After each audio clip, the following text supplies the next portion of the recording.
Now, picture this. It's August 2020, Chapter 2 Season 3 is out.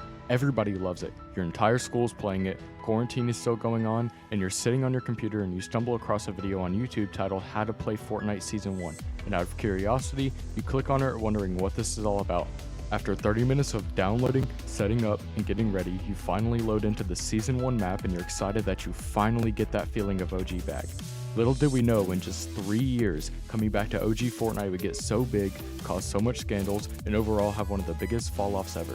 Now, I'm not going to go over every single project here because that would take countless hours, but I will go into great detail from the start and about all the major projects that actually had something to them. But as we all know, no story comes without a beginning, and this beginning is Project Polaris.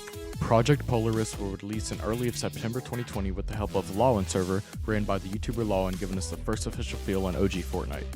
Now, this did come with a lot of bugs and it wasn't the greatest project as it didn't contain major things like the mini-map, it was only single player, you couldn't loot, but at the time we thought this was the greatest it will ever get because the thought of multiplayer just wasn't happening.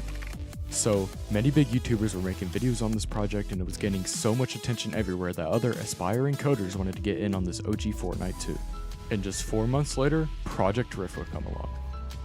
Project Rift would come one step ahead of Project Polaris, allowing so many different seasons to run on their server, basically killing off the popularity that Project Polaris had in entirety, and I personally believe Rift is the actual reason Polaris would discontinue working on their server, as they had no reason to, everybody's just going to switch to Rift. And the popularity Polaris saw was nothing compared to what Rift saw, reaching over 100,000 Discord members shortly after release. Now, after months of success that Rift was achieving, a new project that will be very important later on in the video would come along in April by the name of Project Era.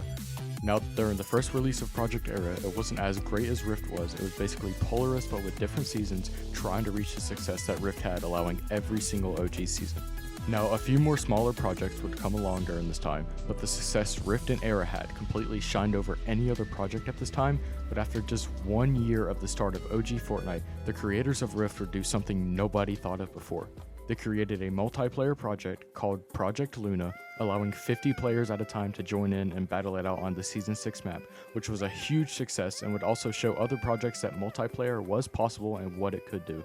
Now, while Luna was exploding, there was another project called Project Storm that I can't really find any information on, but it was gaining a lot of popularity as it was claiming to be the first private server to release 24/7 online servers, and it was actually getting a lot of success during the time, even though there was no actual release yet besides their single player mode that they had out. Now, the entire time they were working on the multiplayer, the entire community was accusing the server of being a virus, which would eventually lead to the owners of the project completely ditching it in entirety, leaving it to never be seen again.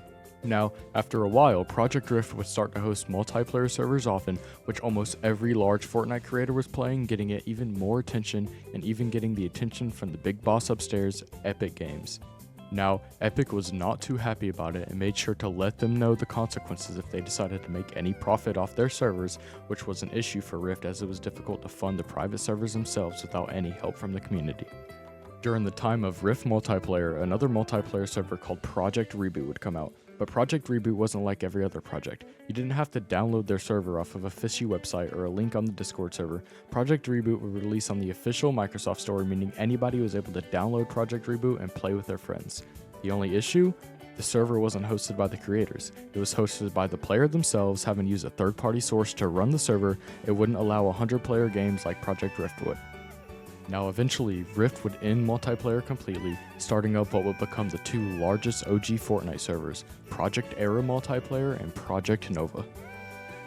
Now, Project Era was already in the scene for a really long time, so they already knew mostly what they were doing, so when they officially released multiplayer, the servers were great. Project Nova came a little after the official release of Era, and surprisingly would start to see more success than Era, even though it was a fresher project. After a while, both projects would go into hosting 24/7 multiplayer servers, which really took off in the community as everybody loved that. But although they both held multiplayer, there were two reasons to play either of them. If you want more players in your game, go to Project Nova. If you want to relive OG Fortnite more and work your way up and manually grind for skins and other cosmetics, play Project Era. But during the shutdown of Chapter 4 going into Chapter 5, the 2 days that Fortnite was shut down, both projects had massive growth, having an unbelievable player count during the times. Now, starting here is when Project Era would start to have problems. Epic Games would reach out to Era multiple times about different reasons and even ask them to shut down the server completely. Era originally had plans on shutting down, but would come back saying they discussed it with Epic and was allowed back into the OG Fortnite scene. But then, out of nowhere, Era would receive a cease and desist letter from Epic Games forcing them to permanently shut down Era, which really sucked because so many players spent countless hours grinding their accounts to get good cosmetics, and even I had a little over 180 hours on Project Era and a lot of cosmetics. This would be the fall of Project Era as they decided to start creating using Creative 2.0 and sadly never saw the success that original Era saw. Now that Era was gone, Project Nova was the only big multiplayer server remaining. The player count was still growing, and while the player count grew, suspicions grew too. Everyone was accusing Project Nova was a virus, even making multiple videos trying to prove their point. Now, I feel like all of the videos just made zero sense. The accusations on Project Nova being a virus were for two different reasons. One, being closed source, and two, a virus existing on a few people's computers by the name of Nova.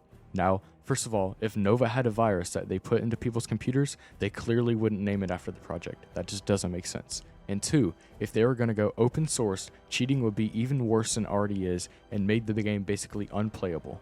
Now, Project Nova is still in the spotlight to this day, but with all of the cheating and the accusations, just like Project Storm, Nova's creator will probably end up ditching the project completely, leaving us with no more OG Fortnite multiplayer.